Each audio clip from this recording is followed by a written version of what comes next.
En el corazón del centro de Los Ángeles, donde los rascacielos lanzan su reflejo sobre las calles quebradas por la pobreza y la desesperanza, se alza un edificio tan antiguo como sus secretos.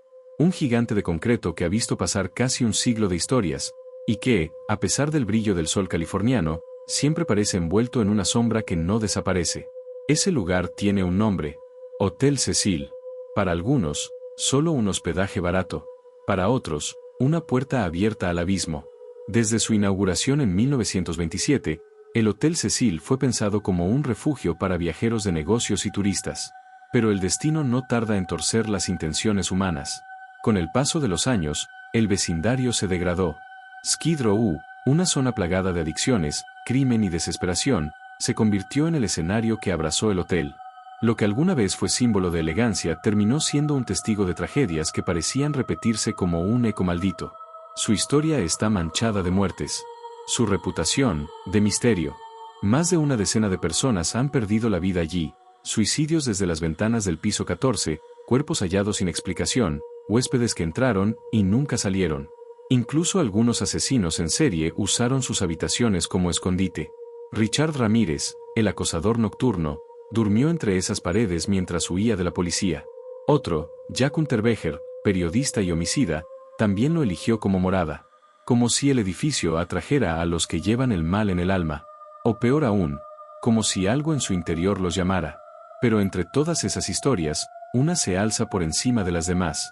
Una historia que cruzó fronteras, que fue vista por millones de ojos y que hasta hoy nadie ha podido explicar completamente.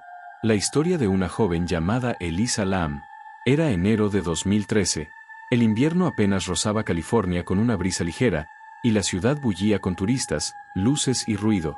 Entre esa multitud llegó Elisa, una estudiante canadiense de 21 años, hija de inmigrantes de Hong Kong. Tenía el espíritu curioso de quien busca entender el mundo. Escribía en su blog sobre su vida, sus emociones y sus luchas internas. Hablaba de libros, de música, de sus pensamientos más íntimos. Era brillante, pero también vulnerable. Aquel viaje era un sueño. Un recorrido sola por la costa oeste, una forma de desafiar sus miedos y demostrarse que podía ser independiente. Sus padres estaban preocupados, claro, pero ella los llamaba todos los días. Era su manera de decir estoy bien. Hasta que un día, dejó de hacerlo. Elisa llegó al Hotel Cecil el 28 de enero. Había reservado una habitación compartida, pero a los pocos días fue trasladada a una individual. Según los reportes, sus compañeras de cuarto se quejaron de su comportamiento extraño. ¿Qué significaba eso? Nadie lo explicó con claridad. Algunos dijeron que hablaba sola, otros que se reía de manera nerviosa, o que parecía tener conversaciones con alguien invisible. Tal vez solo era una joven cansada. Tal vez, algo más estaba empezando a quebrarse dentro de ella. El 31 de enero fue vista por última vez. Había salido a comprar regalos y libros en una tienda cercana, donde los empleados la recordaron como amable, tranquila, algo distraída. Volvió al hotel, y desapareció. Los días siguientes fueron un caos silencioso. No contestaba el teléfono, no enviaba correos, no se conectaba a redes. Sus padres, preocupados, denunciaron su desaparición. La policía llegó al hotel y comenzó una búsqueda que parecía imposible dentro de aquel laberinto de pasillos y puertas. El Cecil era un monstruo de 19 pisos con cientos de habitaciones, escaleras de mantenimiento, sótanos y una azotea que muy pocos conocían. Revisaron los registros, las cámaras, cada rincón. Nada. Era como si la tierra se la hubiera tragado. Entonces, apareció el video. El 13 de febrero, la policía difundió una grabación tomada desde la cámara de seguridad de uno de los ascensores del hotel. Duraba poco más de 2 minutos, y bastó para convertir un caso local en un fenómeno mundial. Elisa entra al ascensor con ropa casual, una sudadera roja y pantalones cortos. Presiona varios botones, casi todos a la vez, y espera. Pero la puerta no se cierra. Parece confundida.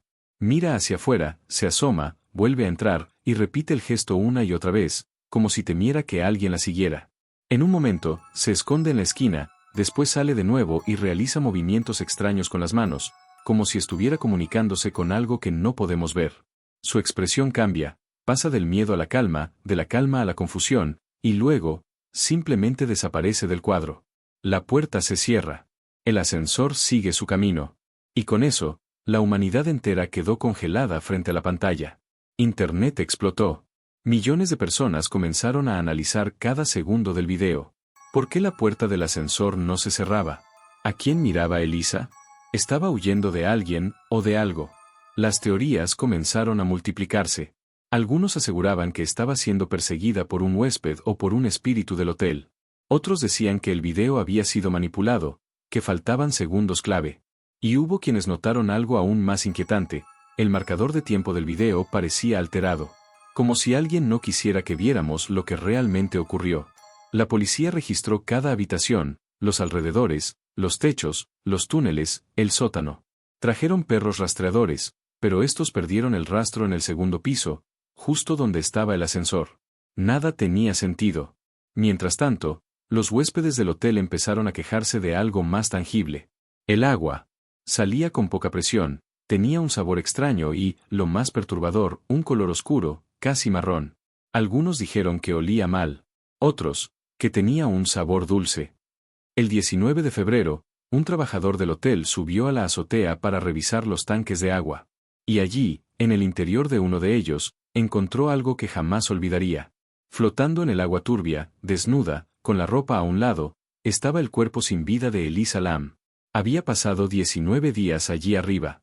La noticia recorrió el mundo como una ola fría. ¿Cómo llegó su cuerpo a ese tanque? ¿Cómo subió hasta la azotea, si el acceso estaba restringido con cerraduras y alarmas? ¿Cómo levantó la pesada tapa por sí sola? El misterio apenas comenzaba. La policía cerró el perímetro del techo. Los reporteros se agolparon frente al hotel como moscas atraídas por la descomposición de una historia que olía a tragedia. El Hotel Cecil, una vez más, volvía a mancharse con la muerte. El cuerpo de Elisa fue recuperado del tanque con sumo cuidado. Llevaba casi 3 semanas sumergido en agua helada. El tiempo había dejado su marca: la piel pálida, los cabellos flotando como hilos oscuros, los ojos cerrados como si aún se negara a ver la verdad. Las autoridades aseguraron que no había señales de violencia externa. Ninguna herida evidente, ningún golpe, nada que indicara una lucha. La autopsia arrojó una conclusión inquietante: muerte accidental por ahogamiento. Pero el informe, lejos de cerrar el caso, abrió más preguntas. El nivel de medicamentos hallado en su organismo correspondía a una dosis moderada de los fármacos que tomaba para su trastorno bipolar. No había rastros de alcohol, drogas ilegales ni veneno. Entonces, ¿cómo llegó hasta allí? El tanque era alto, su tapa pesada, su acceso restringido. Para llegar debía subir por una escalera de metal y forzar una tapa que pesaba más de 20 kilos. Los trabajadores juraron que la alarma del techo nunca se activó. ¿Cómo una joven de complexión delgada, sin ayuda, pudo lograrlo? Mientras los peritos trabajaban, los huéspedes del hotel comenzaron a abandonar sus habitaciones. Algunos lloraban, otros simplemente temblaban al recordar que se habían duchado, que habían bebido, que habían cepillado sus dientes, con aquella agua. La que había contenido un cuerpo. Por días, los medios reprodujeron la historia una y otra vez. El video del ascensor se convirtió en una obsesión global. La gente lo pausaba, lo analizaba, lo ralentizaba. Buscaban señales, reflejos, sombras. Algunos decían que, en un cuadro específico, podía verse una figura borrosa en el pasillo. Otros afirmaban que el movimiento de Elisa parecía responder a algo que no estaba allí. El Internet se transformó en un tablero de investigación colectivo. Foros, teorías, conspiraciones. La línea entre realidad y mito se volvió casi invisible. Una de las teorías más mencionadas apuntaba a que Elisa sufría un episodio psicótico. Su trastorno bipolar, combinado con el estrés del viaje, podría haberla hecho perder contacto con la realidad. Tal vez, confundida y asustada, subió hasta el techo buscando escapar de una amenaza inexistente, y terminó cayendo al tanque. Una explicación lógica. Demasiado lógica, tal vez. Porque había detalles que no encajaban. ¿Por qué no se hallaron huellas húmedas que indicaran su camino hasta la escalera? ¿Por qué la tapa del tanque estaba cerrada cuando hallaron su cuerpo, si ella no podría haberla cerrado desde dentro? Y luego estaba el ascensor. Un ascensor que, inexplicablemente, permaneció con la puerta abierta durante todo el video. Una anomalía que no ocurre sin manipular su sistema interno. Las coincidencias no tardaron en emerger. Algunos internautas descubrieron que, en 2005, se había filmado una película llamada Dark Water, Agua Turbia.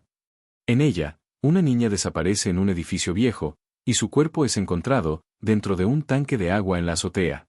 El agua contaminada comienza a salir por las llaves del edificio, y los residentes se quejan del sabor y el color.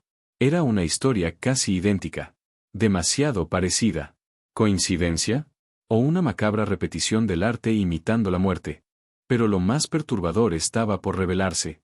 Cuando se revisaron los registros de pruebas de tuberculosis que se realizaban en Skid Row, justo al lado del hotel, se descubrió algo escalofriante. El nombre del kit de diagnóstico usado era la melisa. Sí, exactamente las mismas palabras, en el mismo orden. Nadie supo explicarlo.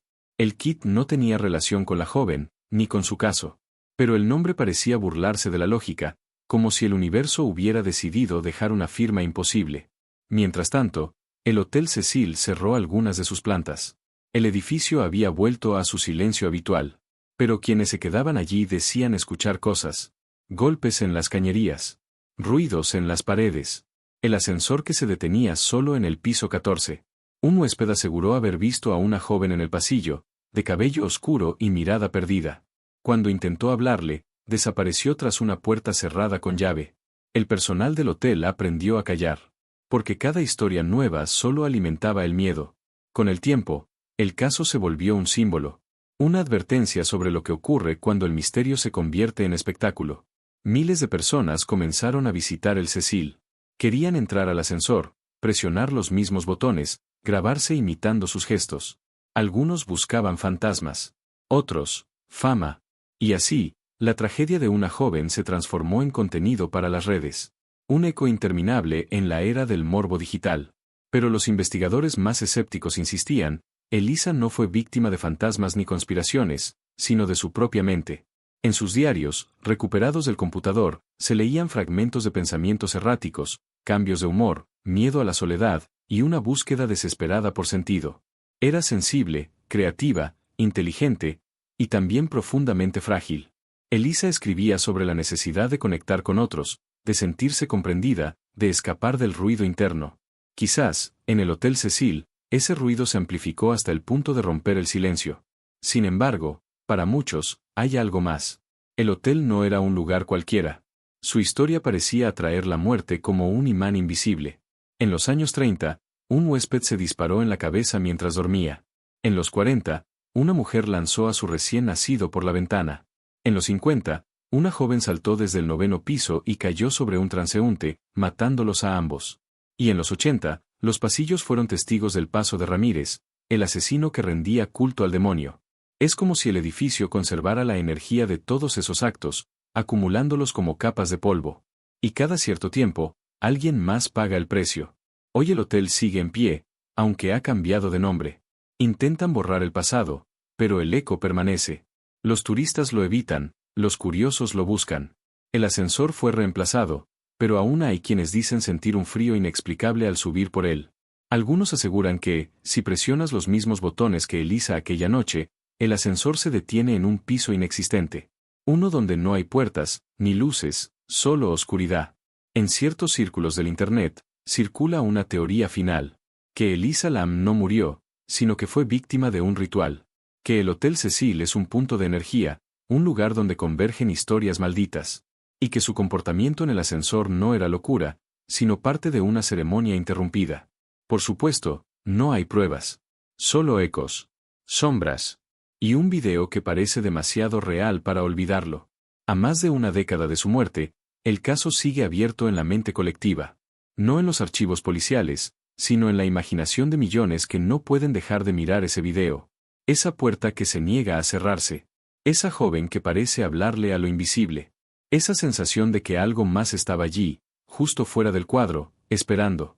Quizás nunca sepamos qué ocurrió realmente esa noche. Tal vez fue un accidente. Tal vez algo más la observaba desde el otro lado del espejo del ascensor.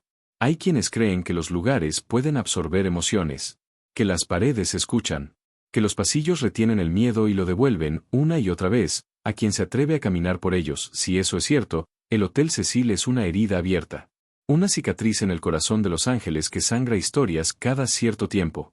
Y entre todas, la de Elisa Lam es la más profunda. Una historia que no pide ser contada, sino recordada. Porque hay cosas que no buscan explicación. Solo esperan, pacientemente, a que alguien vuelva a mirar la grabación. a que alguien vuelva a entrar al ascensor. Y cuando lo haga, quizás, esta vez, la puerta no se cierre nunca más.